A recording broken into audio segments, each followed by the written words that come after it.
Welcome to the Consulting Leaders Podcast, where we talk about the business of consulting. Whether you're looking to grow your practice or learn from the stories of leaders in consulting, you're in the right place. I'm your host, Guillaume Jouvencel, ex-PwC and co-founder of GHA Marketing. Join me as I interview the best consultants in their niche. Let's get on with the show.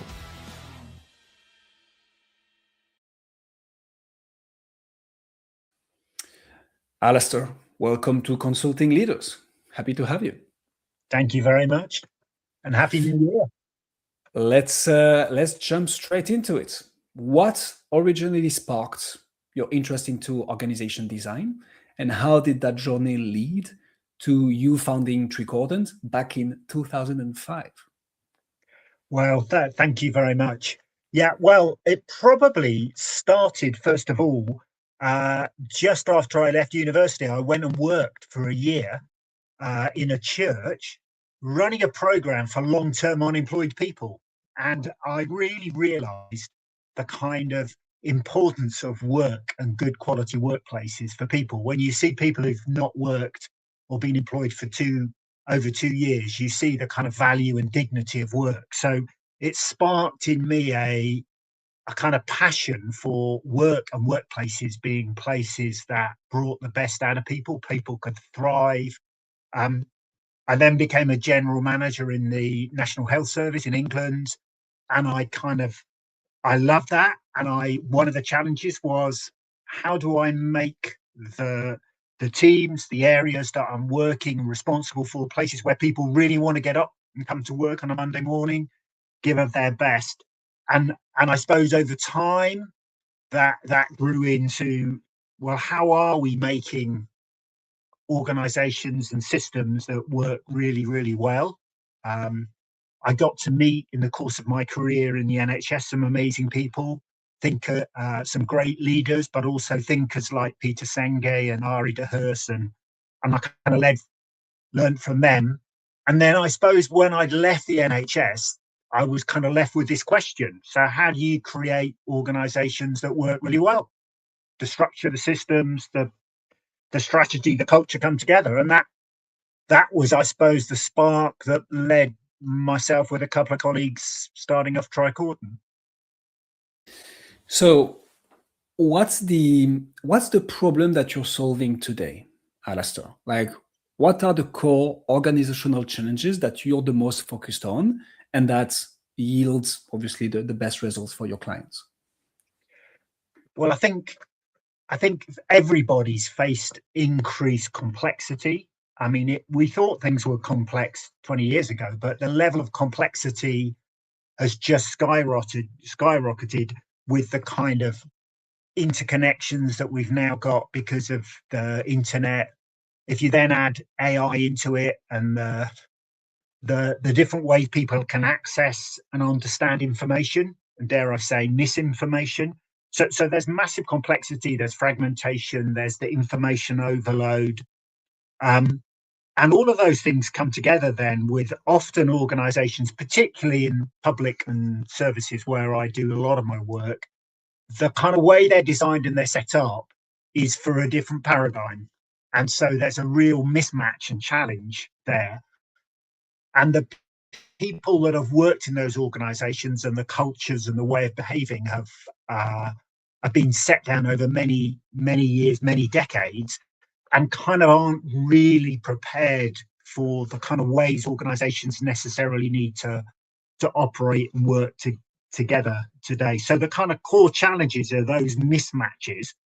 And then how do you bring clarity and a kind of collaboration that can enable change, can take people through that change process and get great sustained and improved performance? I think that's the kind of core of the challenge that I find in different ways in different sectors. But so it's funny because, and we're going a bit off script here, but you have those with AI, as you mentioned, right? I think enough people are talking about AI. The podcast is not about AI necessarily, but what I'm interested in your particular niche is that this is the time, I think it's Sal Matman saying that we live in a day and age where we're going to have the first $1 billion ARR solopreneur company. we're going to have the first, like unicorn with 10 employees, because the tools that we have at our disposal allow us to do this. At least the potential is there.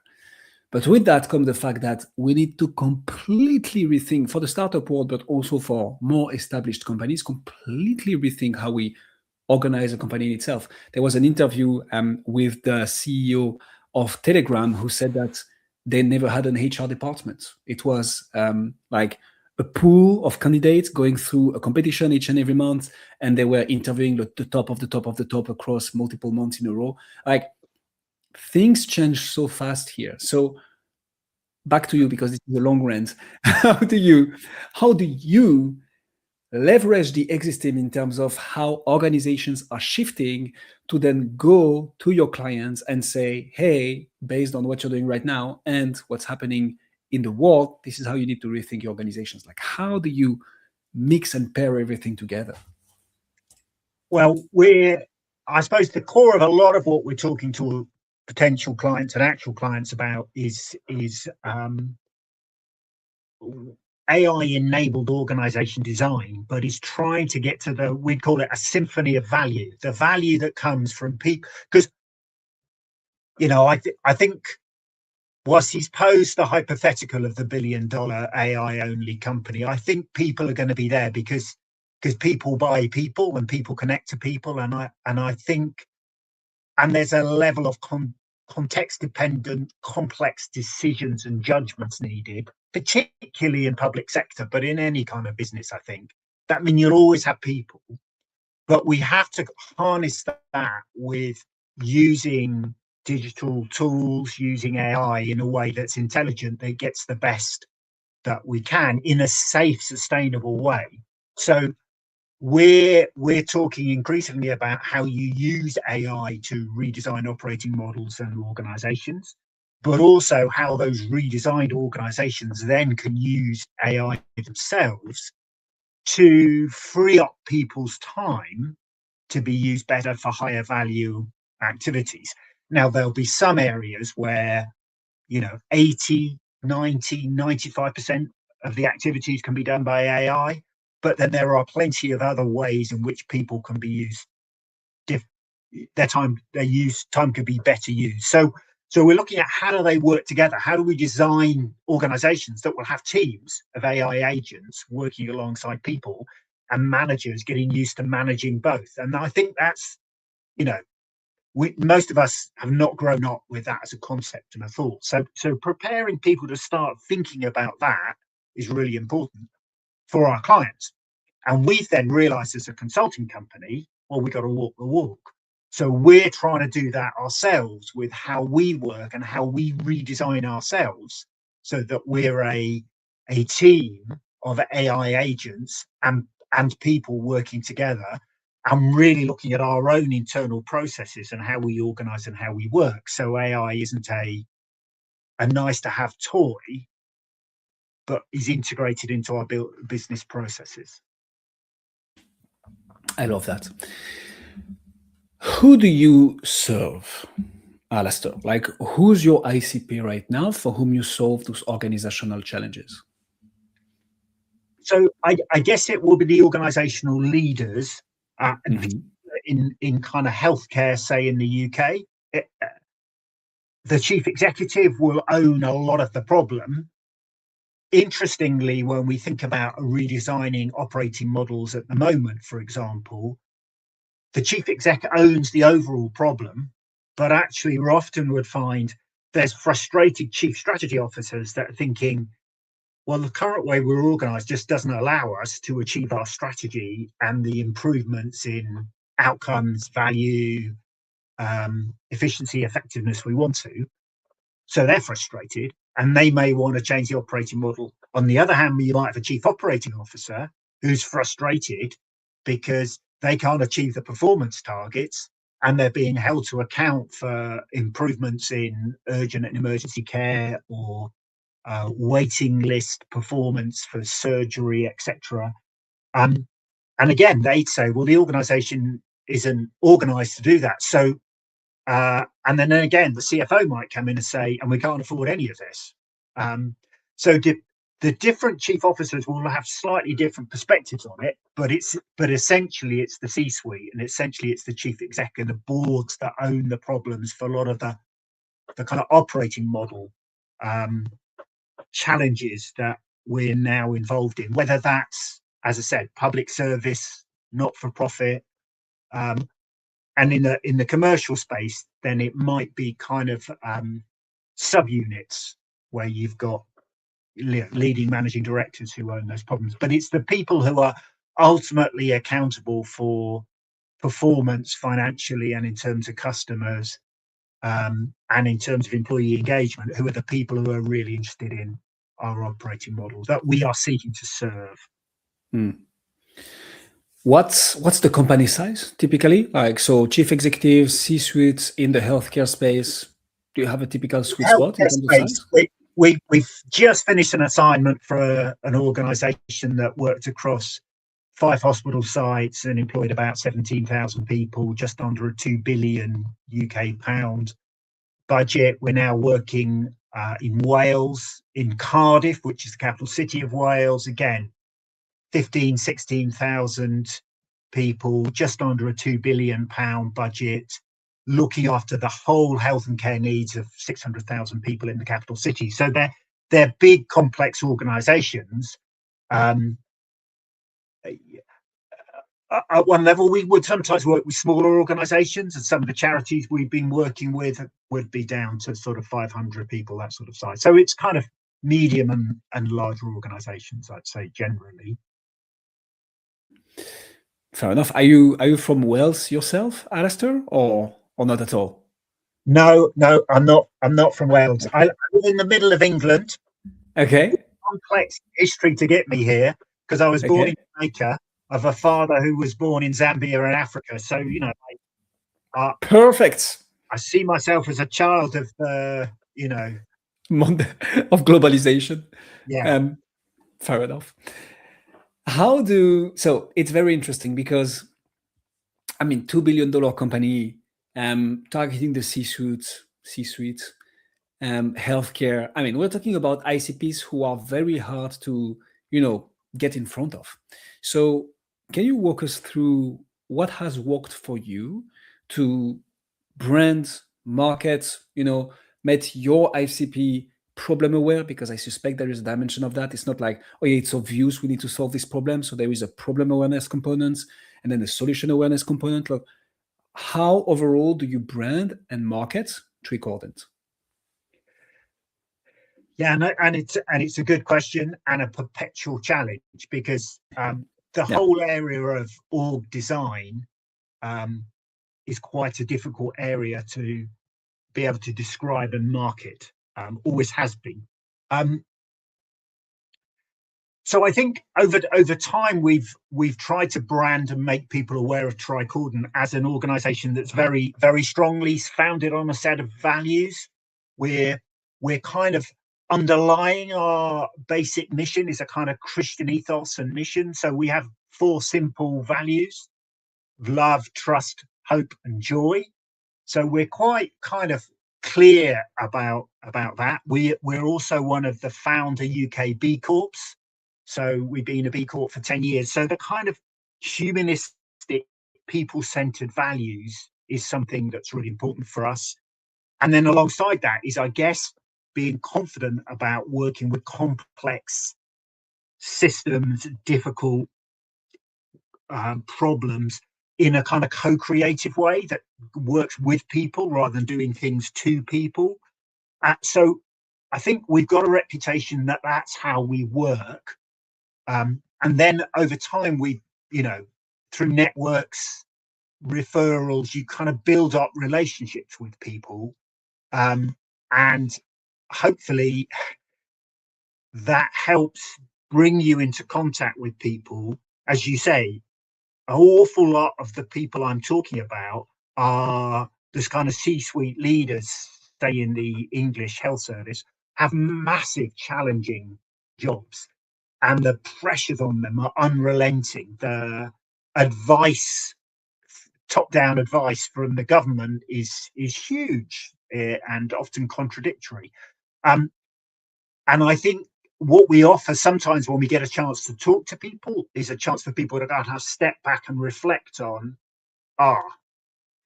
some of what's happening and playing out with my organization is a product of decisions made in the past about how we're structured, how we're organized, how governance works, who makes decisions, and hopefully allows them to go, it could be different. And then that would lead them into a beginning of a conversation about, there may be a different way of doing things, which gets us into the solution kind of space in time. Not that we're ever pre-selling people, not that we're saying we know what the solution is to your organization. What we can say is that we have the team and the skills and the resources and the approach to co-design with your people a better operating model, a better design to help you achieve your strategy in your context. So that, and I agree, that's quite a complex thing to get across to people. So it's so interesting, because if I was looking for someone to describe the problem perfectly, I would hire you, Alastair. That was nailed down perfectly.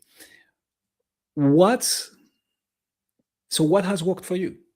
Like, how do you get the right people to understand their challenge, to explain that they might get huge benefits in solving those problems? Like, and I'm going to suspect, you tell me if I'm wrong here, that there's going to be a referral component out of this, especially at the level of complexity we are talking about. But can you tell us and the audience, like, what has worked for you to solve that challenge? I mean, it is a challenge, because I suppose you can probably tell that I'm not the youngest person around. So I've been around a fair time in the health service, and I have, quite good networks of people I know. And so you stay in touch with people as they move and they develop and go through their career. And then we have networks of associates and other colleagues who work with us. And again, the network is often where, people might talk to somebody and say, oh, this feels like you've got this sort of problem. It will be worth you talking to Tricordant. So a lot of the work would come from those sorts of referrals. And sometimes it would come with somebody going, I think we need to talk, Alastair, because they know the sort of thing we can help with.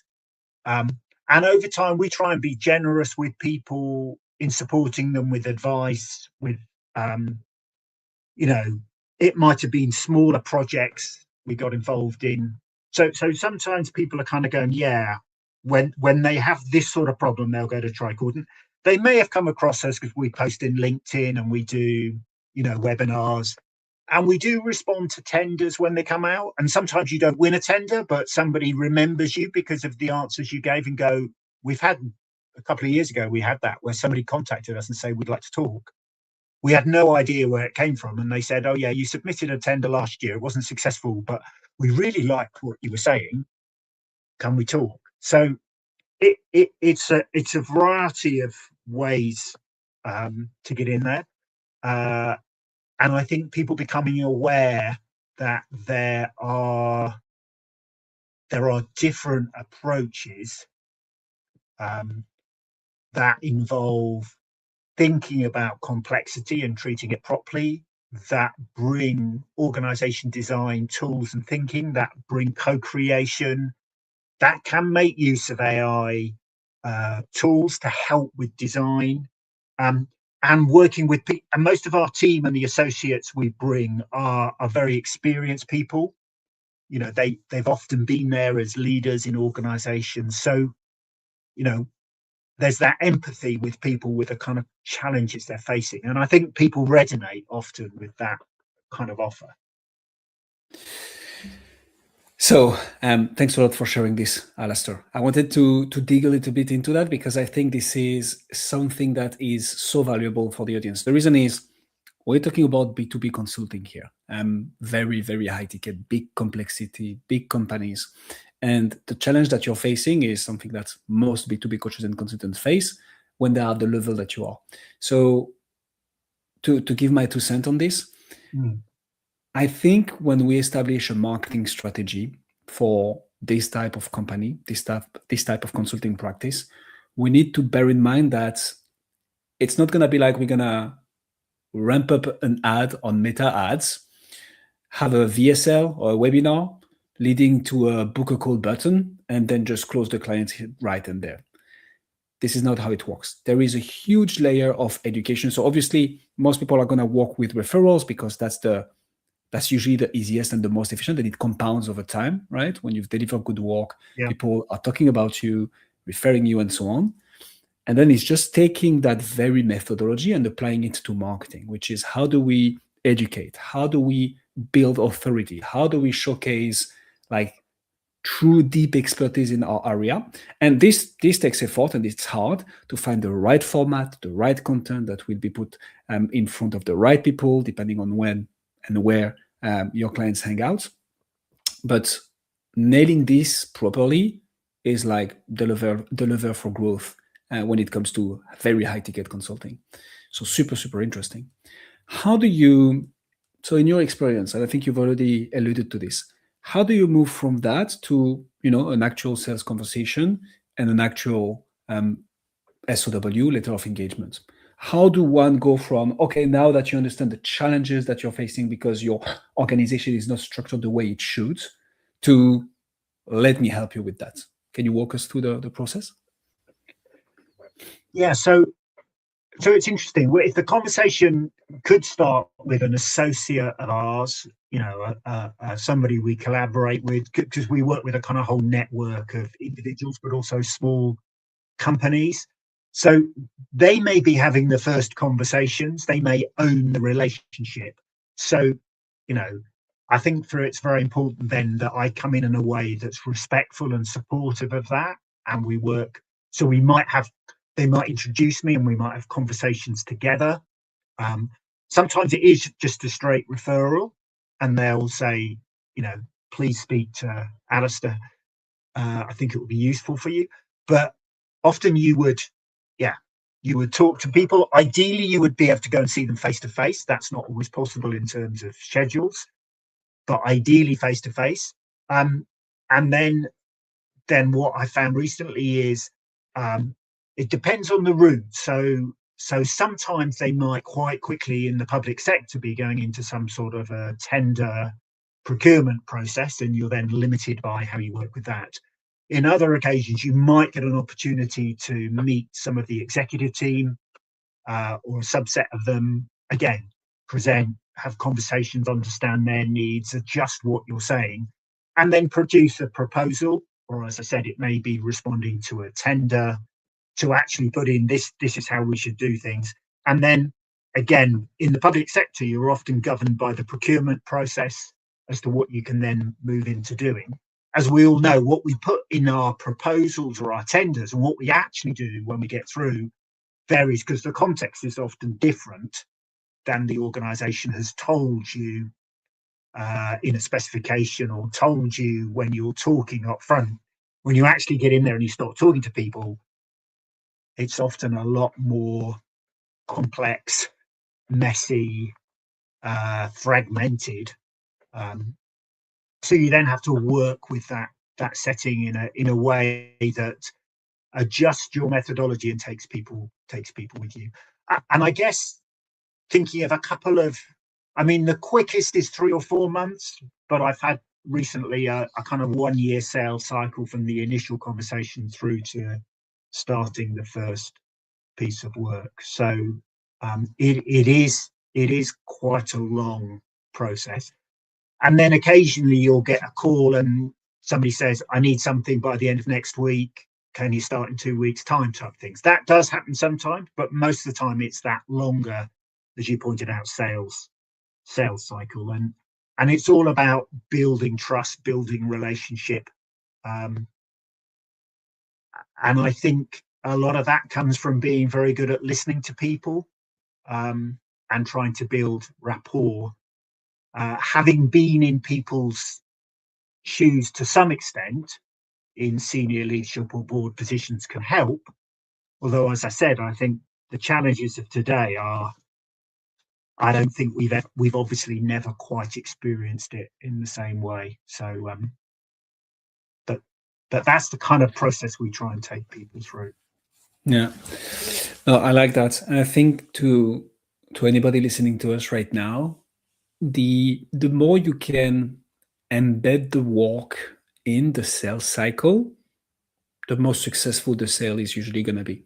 Meaning, we are at a degree, and I know that's something that we were doing when I was working at PwC, because we're talking about like high six figures, if not seven figures deals.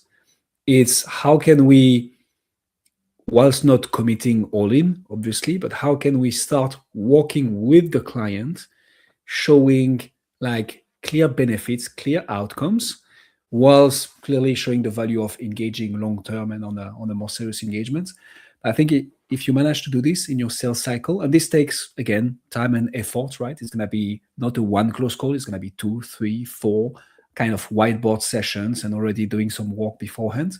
But being able to showcase that value already, all the authority and trust that you haven't been able to build beforehand, you're building now and then. And it's much easier to then go towards a cool, makes sense, SOW, letter of engagement. So I guess the next question for you, Alastair, is retention. And particularly interested into this since you had a $2 billion, 2 billion UK pounds company as a client. How do you, we've talked marketing, we've talked sales, we've talked products. How do you retain? How do you make sure that, one engagement turns into another one, and potentially, a multi-layered, multi-year project feeding everybody within Tricordant? How do you optimize for retention and multiple engagements with the same clients? Yeah, so I think it's about building a partnership with the client. It's about demonstrating we're there to add value to them. We try, and we genuinely do try and make sure we transfer capability to the client as much as we can in projects so that they're able to take things over, knowing that there will always be challenges that they're going to face, particularly in the fields of organisation design and maybe organisation development, that are, that they're less common for many leaders to face. So, senior leaders have often done, a number of major redesign projects or restructuring projects in their career, maybe 3 or 4, whereas, we'll have done dozens, if not hundreds, because we do them all the time. And so there's always, even if we scale up their people more, they'll go, well, actually, you can add value, even if you're adding value in a different way. So I think trying to build a partnership mindset, pass over capability where we can, and then it's all about building trust, and staying in touch with people as they either stay in the same organization or in the English system, there are they might be somewhere else in the system, or they might move jobs. So just recently, with the chief exec of one of the top 10 NHS hospital trusts in this country, was somebody who was first a client of mine 15 years ago when they were an assistant finance director, and we were doing a project about older people. And now she's the chief exec of one of the biggest organisations in the NHS. So, but you've known that her and kept in touch over the years, and there'll have been a few projects here and there in different roles that she's had that we might have got involved in. So I think in that way, we're trying to build that long-term relationship. So sometimes it's with the organisation and sometimes it's with people, and the two don't always go together, is the other thing I'd say. Amen to that. A bit of a curveball for you, Alastair, although you've already mentioned one, and it was interesting. What's the biggest challenge that you're facing right now? Like, what's the thing that, actually, we're at the beginning of 2026 when recording this. What's the thing that you want to crack this year and that will unlock the next level of growth for Tricordant? What's that one thing? I think if we could get more chief executives of public sector organisations in the UK who are challenged with these, they've got great strategies and they've got real today delivery problems. How can we get in front of them so that they can see that we have a proven, repeatable approach for AI-enabled organization design? We work with a tech partner, Reconfig, who are a great Norwegian-based startup that was founded by a professor of org design, and have got a great tool that allows you to simulate any organization using AI and some org design algorithms and thinking based on people like Mintzberg. So we've got a great approach, but how can we get to those people that own those sorts of problems in a way that they can go, I could do things differently and it would be fit for the future rather than an approach, a consulting approach that might have worked in the past. So that's what I really want to crack is I think we've got the approach. As ever, the really difficult thing I have loads of people who come to me who've been health service managers or social care managers at a very senior level, and they love the work and they say, I want to become a consultant. And I say, well, the key thing isn't doing the work, because we all love doing the work. The key thing is how do you sell? And that's the challenge. And that's my challenge, is getting to those chief execs who have massively challenging jobs to get some attention to go, oh, it could be different. And then them saying, oh, they can kind of put their foot on the ball, as it were, and go, and I've got time for this change. And you can do it in a way that's not going to massively disrupt me, because that's the other cost they've got to consider as well. So I think that's my biggest challenge. And I think that's what every consultant has been challenged with ever. How do I get in front of more CEOs? No, but that's, and I'm not saying this in a bad way. It's actually, so let me rewind this. I find it funny because so many people will be like, oh, I don't have any challenges, or no, actually, blah, blah, blah, whatsoever. And it's like, you want to grow your business? Speak to more people who can buy your services, period. And I think in a day and age where anybody can claim anything on the internet, you have so much noise everywhere, especially with the AI tools we have access to today, right? Like, how many experts do I see on LinkedIn each and every day? And I think it's back to the simple things. It's doing the fundamentals at scale, getting in front of more chief executives of my ideal clients. That's an interesting one. And good luck with that challenge, Alastair. What's the one thing that you're looking forward to? What's the biggest opportunity in your space that you see in 2026? Well, I think that everybody realizes that AI is part of the solution if used and deployed ethically and appropriately. I think we've got an approach that's really powerful. So I'm really excited about getting out there, because I think we really can help people. So I think I'm most excited about, our fundamental mission as an organization about creating healthy organizations where people thrive still lives, but it lives now into the world of AI and AI-enabled organizations. So in a sense, there's a kind of fresh energy, like in 2026, when we, frankly, I know AI has been around for 60 years, but in 2005, when we formed Tricordant, we probably didn't use the words and think about it very much at all. We might have talked about digital transformation occasionally. But I think it's how does that work? How can we bring all of that power of the AI-enabled org design alongside people into 2026 into healthcare organizations? That's what gives me passion. And I'm somebody who's old enough, you may find this shocking, I had to write a business case to introduce email into my NHS trust in 1990. How about that? That is a powerful case study. That is a powerful one. It also means I'm old, but yeah. Yeah, I didn't want to get there, but you are, Alastair. So that's an experienced, I like to say, mature. Yeah, thank you. Thank you. Alastair, thank you so much for coming on Consulting Leaders. If people want to find out more about you, see what you do, or look into Tricordant, where should they go? So they can just go onto the website, tricordant.com, or on LinkedIn. They can look me up, Alastair Mitchell-Baker, on LinkedIn. There's not many people with my name around, and they can find me there as well. That would be great.